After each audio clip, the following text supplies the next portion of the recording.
एक समय की बात है। गांव का चौक लोगों से भरा हुआ था। रामू की समोसा पाव भाजी की दुकान यहीं की गलियों में थी, जिसका नाम था रामू की रसोई। रामू एक आम ग्रामीण था जो अपने मसालेदार समोसे और तीखी पाव भाजी के साथ काम करता था। जीवन में उन्हें कई कठिनाइयों का सामना करना पड़ा, लेकिन उनकी मुस्कान उनके समोसे की तरह कुरकुरी थी और उनकी भावना उनकी चटनी की तरह मसालेदार थी। लेकिन जब एक नया खाद्य ट्रक उसकी आजीविका को प्रभावित करता है, तो रामू को अपने दुकान को चालू रखने के लिए नवीनता और संघर्ष का एक अनूठा नुस्खा बनाना पड़ता है। रामू ने अपनी बिक्री में गिरावट देखी।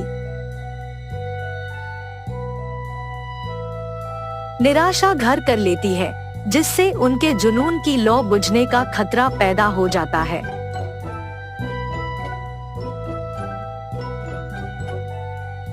लक्ष्मी हमेशा की तरह अपने क्लासिक्स में नए मोड़ जोड़ने का सुझाव देती है, लेकिन डर रामू की रचनात्मकता को बंधक बना लेता है। मानसून की एक दोपहर एक सड़क संगीतकार ने रामू की ठेले में आश्रय मांगा। उसकी कोमल मधुर धुन रामू के गरम समोसे के साथ मिल गई और रामू ने खुद को गुनगुनाते हुए पाया। उसको प्रेरणा मिली। वह अपने भोजन को स्ट्रीट संगीत की आत्मा के साथ मिलाने के लिए दृढ़ थे, जिसके हर हिस्से में शहर की जीवंतता झलकती थी। रामू ने ट्रेंडी चाट शैली से प्रेरणा लेते हुए अपने समोसे में गरम मसाला छिड़ककर, अपनी भाजी में थोड़ा सा पुदीना मिलाकर और रंग का छौंक लगाकर प्रयोग किया। ग्राहक नए आविष्कार की खुशबू और नवीन अवधारणा से आकर्षित हुए। धीरे धीरे रामू के पैन की तड़क भड़क के साथ मेल खाने लगे। रामू की समोसा सिम्फनी की खबर फैल गई। रामू की ठेले ग्राहकों से भरी हुई थी। उसकी मुस्कान पहले से कहीं अधिक उज्जवल थी। उन्होंने सिखाया कि सच्ची सफलता नकल में नहीं, बल्कि अपनी जड़ों को अपनाने और जीवन की रेसिपी में अपने विशेष मसाले जोड़ने में निहित है। फिर एक दिन एक आदमी फैंसी स्वाद लेकर रामू के पास आया। उसकी गाड़ी के सामने खड़ा था। रामू भैया, आपके समोसे में कुछ खास है, लेकिन ऐसा क्या है जिसके लोग इतने दीवाने हो रहे हैं? फैंसी फ्लेवर्स का नेतृत्व करने वाले व्यक्ति ने उत्साह से पूछा। रामू ने मुस्कुराते हुए कहा, भाई, इसमें वह मसाला और स्वाद है जो मुंबई को खास बनाती है। मैंने अपने भोजन में वह स्वाद जोड़ा है जो इस शहर को इतना अनोखा बनाता है। फैंसी फ्लेवर्स का नेतृत्व करने वाले व्यक्ति ने रामू को आश्चर्य से देखा और कहा, आपने सचमुच एक नई दिशा दी है रामू भैया, ये बहुत अद्भुत। फैंसी फ्लेवर्स का नेतृत्व करने वाला व्यक्ति उसके साथ हंसा और उसके ट्रक की ओर चल दिया और कहा, आओ रामू भैया, हम सब मिलकर इस शहर को और अधिक रंगीन बना देंगे। रामू ने भी हंसते हुए कहा, बिल्कुल भाई, इसमें तो जीवन का स्वाद है। इस प्रकार रामू नई और रोमांचक रेसिपी बनाकर अपने समोसे और पाव भाजी में नए और अनोखे स्वाद जोड़ता है और अपने मौजूदा ग्राहकों को एक नई स्वाद यात्रा पर ले जाता है। फैंसी स्वादों का खतरा भी दूर हो गया और रामू ने अपने व्यंजनों में नई ऊर्जा और जुड़ाव जोड़कर अपनी आजीविका को सच्चाई से भर दिया। रामू की कहानी ने सिखाया कि किसी भी कठिनाई को आत्मसमर्थन और समृद्धि में बदलना संभव है और शहर और समूह की शक्ति हमेशा हमारे साथ है। एक लंबे समय पहले एक गांव में सुरेश और कीर्तना नामक पति पत्नी रहते थे। उनके गीतिका नामक एक सुंदर सी बेटी थी। सुरेश हमेशा सबके सामने बेवजह गर्व से पेश आता था। एक दिन शाम के समय में कीर्तना उनके घर पे वड़ा पाव बनाती है। कीर्तना, तुम्हारे हाथ का ये वड़ा पाव सच में बहुत स्वादिष्ट है। और इतने में उनके घर सुरेश के रिश्तेदार आते हैं। अरे सही समय पे आए हैं, मेरी बीवी अभी अभी गर्मा गर्म वड़ा पाव बना रही है, बहुत स्वादिष्ट है। कीर्तना, जरा मेरे रिश्तेदारों के लिए भी वड़ा पाव बना के ले आना। जी अभी लाई। ये कह के गर्मा गर्म वड़ा पाव बना के वहां लाती है और उनके रिश्तेदारों को परोसती है। उनके रिश्तेदार उसे खाने के बाद कहते हैं, सुरेश, तुमने ठीक कहा, हम वाकई ही सही समय में आए हैं, वरना इतने स्वादिष्ट वड़ा पाव हम नहीं खा पाते। मेरी बीवी जब भी वड़ा पाव बनाती है ऐसे ही एकदम स्वादिष्ट वाले ही बनाती है, इसीलिए जितने भी बार बनाती है मैं उन्हें उतने ही प्यार से खाता हूँ। हाँ, बात तो सही है, इतने स्वादिष्ट वड़ा पाव तो कोई आसानी से नहीं बना सकता। अगर तुम्हारी बीवी ने दुकान लगाया तो लोग खरीद के खाएंगे ने। हाँ नरेश, अगर मैं इतना स्वादिष्ट वड़ा पाव बनाती तो पक्का दुकान लगा देती। अगर मैं अपनी बीवी के साथ एक वड़ा पाव का दुकान शुरू करूंगा तो सभी वही आके खाएंगे और उन्हीं स्वादिष्ट वड़ा पाव के बारे में सारा गांव बात करेगा। ये एक अच्छा सोच है। ऐसे ही उसके रिश्तेदारों के जाने के बाद भी उसी विचार के बारे में सोचते रहता है। तब कीर्तना को नजर आता है कि उसके पति किसी सोच में पड़े हैं। उनके पास जाकर कहती है, क्या हुआ जी, किस चीज के बारे में इतना सोच रहे हैं आप? कीर्तना, तुमने तो सुना है ना कि मेरे रिश्तेदारों ने क्या कहा, हम हमारे घर के सामने ही एक वड़ा पाव का दुकान लगाएंगे। तब मेरे रिश्तेदारों के ही तरह इस गांव के सारे लोग उसी के बारे में बात करेंगे। ठीक है, आपके विचार के अनुसार ही हम वड़ा पाव बना के बेचेंगे, लेकिन आपको अब से ऐसे बेवजह गर्व की बातें करना बंद करना पड़ेगा। अगर आप इसी बात को मानकर अपने बर्ताव को बदलने का वचन देंगे तो ही हम ये व्यापार शुरू करेंगे। हाँ, अब अगर मैं अपनी बीवी की बातों को नहीं मानूंगा तो वो शायद व्यापार शुरू करने के लिए नहीं मानेगी और मैं ख्यालों के अनुसार और मेरे ख्यालों के अनुसार कुछ नहीं होगा। ठीक है कीर्तना, तुम्हारी इच्छा के ही अनुसार मैं अपना बर्ताव बदलूंगा। हम कल से ही वड़ा पाव बना के बेचेंगे। और ऐसे ही वो बाहर जाकर वड़ा पाव की तैयारी के लिए जरूरी सामग्री लेकर आता है और अगले दिन नरेश उनका दुकान शुरू करके उसकी बीवी को वड़ा पाव बनाने के लिए कहता है। कीर्तना उसके पति के बातों के अनुसार ही वड़ा पाव बनाना शुरू करती है। स्वादिष्ट और गर्मा गर्म वड़ा पाव, आइए बाबू आइए।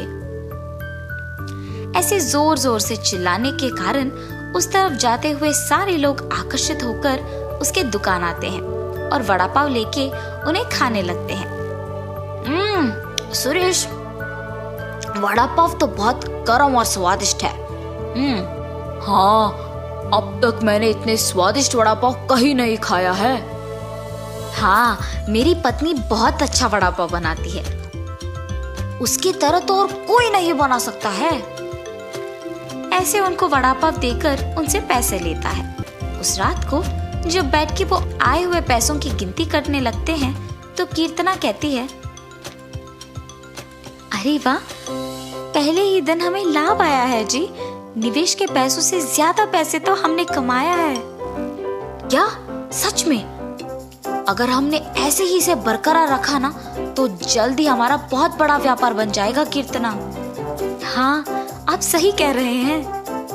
पहले ही दिन उतने पैसे देख पति पत्नी दोनों खुश होते हैं। ऐसे ही वो हर रोज उनके सोच के मुताबिक वड़ा पाव बना के उसे बेचते हैं और कुछ ही दिनों में उनका व्यापार अच्छा चलने लगता है। मेरे सोच के मुताबिक ही हमारा व्यापार अच्छा चल रहा है। किसी और के दुकान में तो इतने लोग ही नहीं आते हैं। कुछ दिन पहले शुरू करने के बावजूद हमारा व्यापार बाकियों से बहुत बेहतर चल रहा है। और हमेशा की तरह सुरेश वापस बेवजह के गर्व में डूब जाता है और बाकियों को भी वही बातें सुनाते रहता है। उस दिन दुकान को आए एक आदमी को वड़ा पाव लाकर देता है। मैं यहाँ जब भी वड़ा पाव खाता हूँ बहुत स्वादिष्ट होता है, एक भी बार इसका स्वाद नहीं बदला।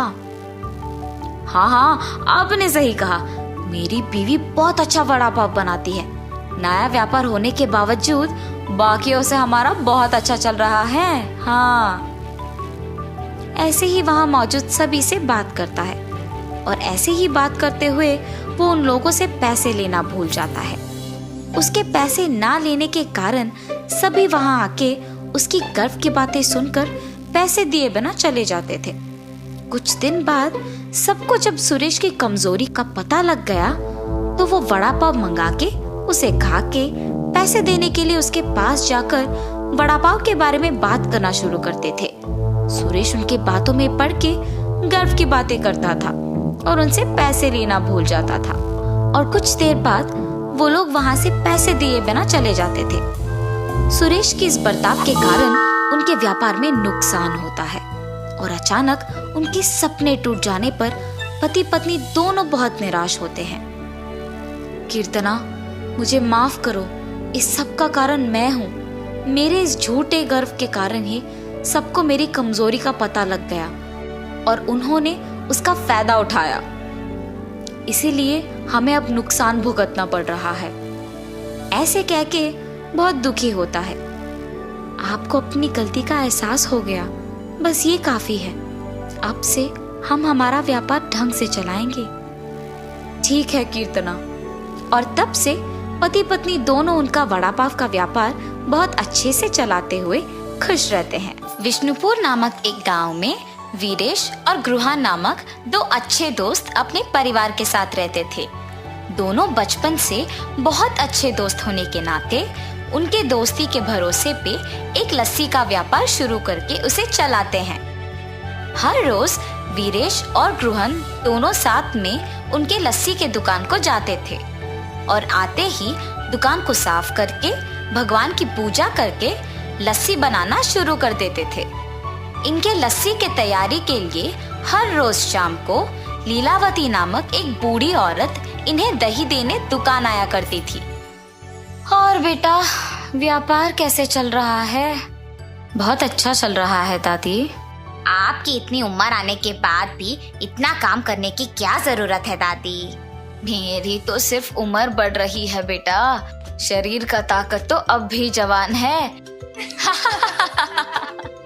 ऐसे ही दही देने आके उनके साथ थोड़ा बातचीत करके हंस के चली जाती थी। गृहन और वीरेश को भी उनके बारे में अच्छे विचार थे। एक दिन जब लीलावती हर रोज की तरह दुकान को दही देने आई तो उसने देखा कि वहाँ वीरेश नहीं था। समय देख के, बेटा गृहन, लगता है वीरेश दुकान में नहीं है। जी दादी, नहीं है। क्यों, क्या बात है? इस वीरेश के साथ काम करके क्या ही कमा लोगे तुम? मैं जब भी देखती हूँ सिर्फ तुम सारे काम करते हो और वो वीरेश तो सिर्फ तुम्हें लस्सी के मटके देते रहता है।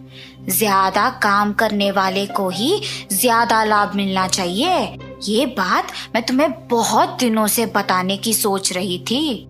नहीं दादी, आपको जरूर कुछ गलतफहमी हो गई है। मुझे तो वीरेश ने ही लस्सी बनाना सिखाया। उसके काम ना करने का सवाल ही नहीं उठता। आप दुकान आते तो हैं, पर 10 मिनट से ज्यादा कभी नहीं रहती है। इसीलिए आप वीरेश के वास्तविकता से अनजान हैं। ठीक है, तुम्हारी मर्जी बेटा। मुझे जो कहना था मैंने कह दिया। चलो अब मैं निकलती हूँ। और जाते वक्त मन ही मन पछताती है कि उसे ये सब गृहन से कहना ही नहीं था। अगले दिन जब दही देने वापस उनके दुकान जाती है तो गृहन के ना होने का मौका देख वीरेश को भी वही बताती है जो पिछले दिन गृहन को बताया था। गृहन उसकी बातों की विश्वास करता है मगर नजरअंदाज कर देता है और यही कहता है कि शायद उसने गृहन को सही तरह से नहीं समझा होगा। लेकिन वीरेश लीलावती के बातों से प्रभावित होकर गृहन पे उसके विचार बदल देता है।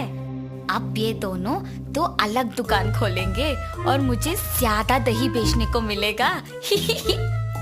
वीरेश लीलावती के कहे बातों को जाके अपनी पत्नी को बताता है। आप कुछ मत सोचिए, मेरी बात सुनकर एक और लस्सी का दुकान खोल दीजिए बस। पर गृहन को क्या बोलूं? यही बोलिए कि जीवन में आगे बढ़ने के लिए ना अलग अलग व्यापार करना बहुत जरूरी है। पत्नी के प्रेरित करने पर वीरेश गृहन को एक नई लस्सी की दुकान खोलने की बात कह देता है और निवेश के पैसे गृहन से वापस ले लेता है।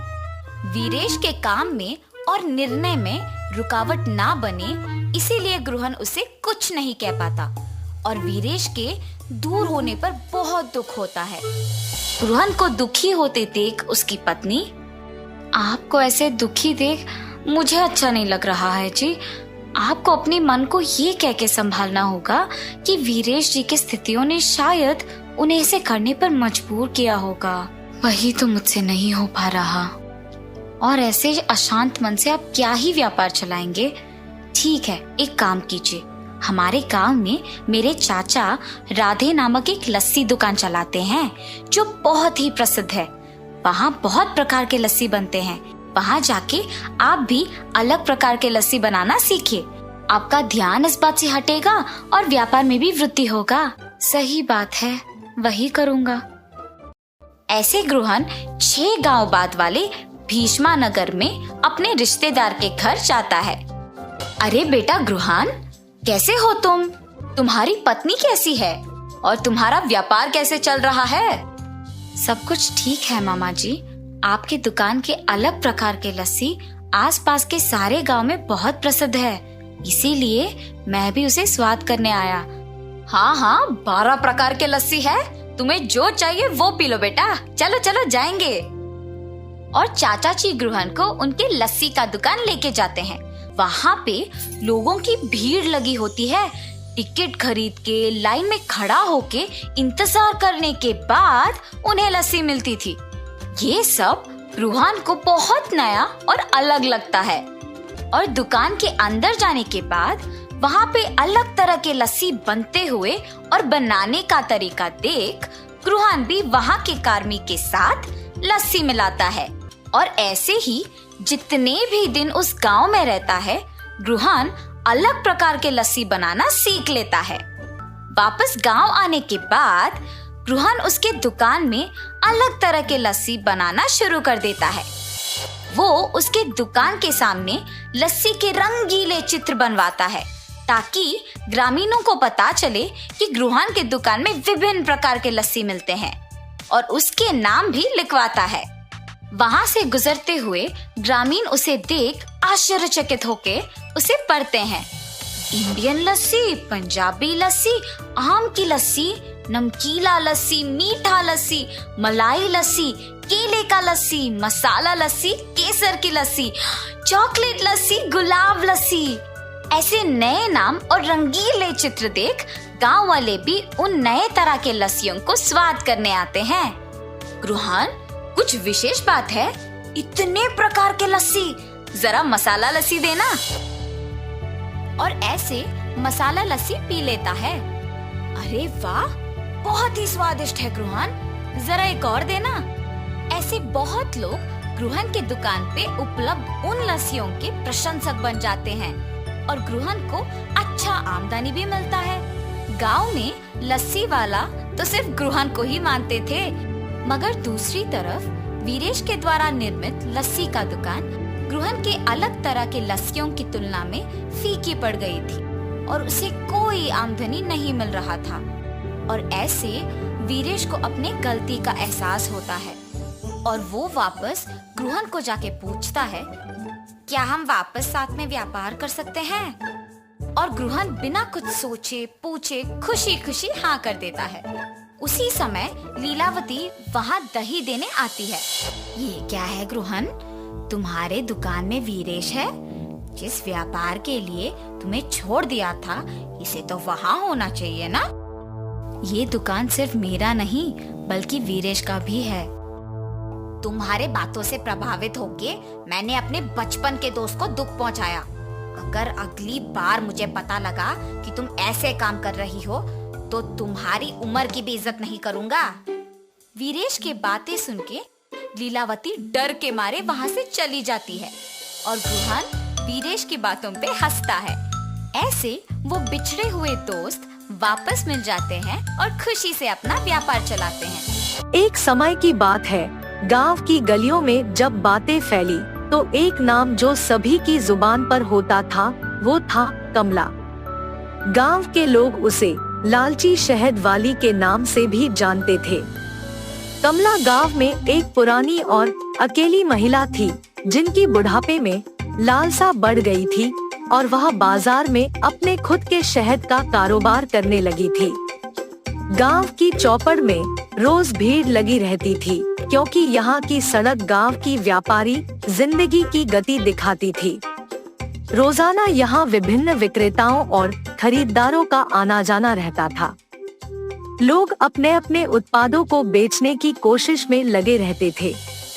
गांव की यह व्यवस्था एक बड़े बाजार की तरह ही काम करती थी, जहां हर एक विपणन कर्मी ने अपने उत्पादों को बेचने का प्रयास किया करते थे। कमला बाजार में अपनी खुद की शहद की दुकान लगाने लगी। वह जंगलों से शहद खरीदकर बाजार में बेचती थी, लेकिन उसकी खुद की खोज में लालसा इतनी बढ़ गई थी कि उसने खुद की अच्छे शहद की बजाय अन्य खराब वस्तु के साथ मिलाकर बेचने की शुरुआत कर दी। गांव के लोग कमला की शहद की दुकान पर शहद खरीदने आते थे। वह उनके सामने मिले खराब शहद के डिब्बे खोलती और उनसे कहती, देखो यह शहद बहुत पुराना है, गुड़ नहीं है। मैंने इसकी कीमत भी कम कर दी है, आप इसे सस्ते में खरीद सकते हैं। गांव के लोग उसकी बातों पर विश्वास कर लेते थे और उसके बताए दाम पर शहद खरीद लेते थे। कमला बहुत होशियार थी, उसे किसी के बारे में गलत जानकारी देने में कोई दिक्कत महसूस नहीं होती थी, क्योंकि उसे तो सिर्फ अपने फायदे की चिंता रहती थी। कमला का दिन कुछ इस तरह गुजरता था। वह सुबह सुबह उठकर जंगल में जाती और खराब शहद को अच्छे शहद के साथ मिलाकर डिब्बों में डालती थी। फिर बाजार में आकर उन डिब्बों को बेचने का प्रयास करती थी। गांव के लोग उसकी बातों में आकर उसके खराब शहद को खरीद लेते थे। एक दिन बाजार में विभिन्न विक्रेताओं के बीच बातचीत हो रही थी। कुछ लोग कमला की दुकान के खराब शहद के बारे में बात कर रहे थे। एक व्यक्ति ने कहा, आखिरकार ये कमला किस तरह से बिना किसी को पता चले अपने खराब शहद को बेच रही है। उसका यह काम बहुत ही अच्छे तरीके से हो रहा है। दूसरा व्यक्ति ने उत्तर दिया, हाँ तुम सही कह रहे हो। उसकी चालाकियां अब सभी के सामने आ गई है। उसने लोगों की विश्वासघाती की है और उसकी कमाई बढ़ गई है। कमला की दुकान में गांव के अन्य लोग भी आकर शहद खरीदने आते थे, लेकिन वे नहीं जानते थे कि उन्हें खराब शहद बेचा जा रहा है। कमला की चालाकियों के कारण वह गांव के लोगों की शहद की मांग को पूरा नहीं कर पा रही थी, क्योंकि उसके पास सिर्फ खराब शहद ही था। गांव के लोग धीरे धीरे कमला की खराब शहद के बारे में जानकारी प्राप्त करने लगे थे। एक दिन गांव के अन्य व्यापारी ने कमला की दुकान में गुप्त रूप से गया और उसकी खराब शहद की बात जान ली। व्यापारी ने गांव के लोगों को सच्चाई बता दी। गांव के लोग बहुत ही गुस्से से कमला की दुकान पर आए और उससे खराब शहद की बजाय अच्छे शहद की मांग की। कमला ने गांव के लोगों से माफी मांगी और उनसे वादा किया कि वह खराब शहद के बजाय असली और अच्छा शहद बेचेगी। गांव के लोगों ने कमला को माफ कर दिया और उसकी दुकान पर आना बंद कर दिया। कमला ने उस पल से सबक सीखा कि लालसा और बड़े बड़े वादों से किसी को धोखा नहीं दिया जा सकता। गांव के लोगों ने भी सीखा कि बड़ी बड़ी बातों के पीछे न जाएं, बल्कि सच्चाई का पता लगाने का प्रयास करें। यह कहानी हमें सिखाती है कि लालच और गलत रास्ते चुनने से हमारा जीवन मुश्किलों में पड़ सकता है और सच्चाई को पहचानने से हम गलतियों से बच सकते हैं।